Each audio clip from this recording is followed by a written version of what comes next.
A political spectrum is a system to characterize and classify different political positions in relations to one another. What you do with the spectrum is you take the two extremes and put them on either end and then line all the other things that you're measuring in between. For example, you can measure long hair or short hair, and you could put the bald guy on one side and the hippie long-haired person on the other side and see where everybody else lines up. All right, this spectrum, what does it measure? This spectrum measures individual freedom versus group control. So if you go all the way to the right over here, what you have is anarchy. And in this anarchy, people have complete freedom. There is no government control, no group control. Whatever you want to do, you can do.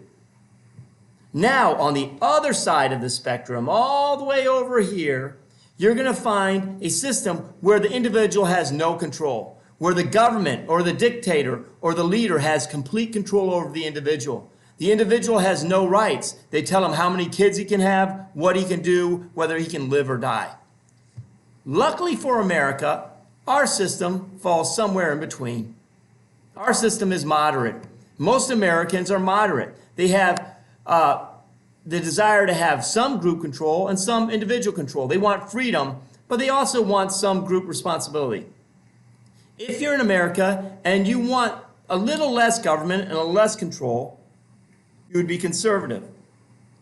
If you're a moderate and you kind of lean to the left a little bit where you want a little bit more control, a little bit more government, a little bit more taxes, you'd be a liberal. That's the traditional view of Americans.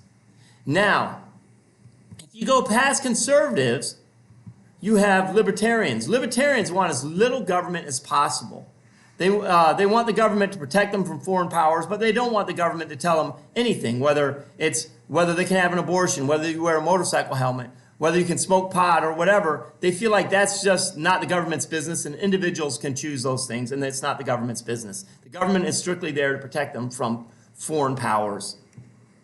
Now, if you go past liberal, you'll find socialists. And socialists, they think of the government more like a parent that will protect you. So this requires the government to increase taxes, increase control to provide for you health care or education or a very secure safety net. All right. So this is a brief look at the political spectrum. I hope that helps.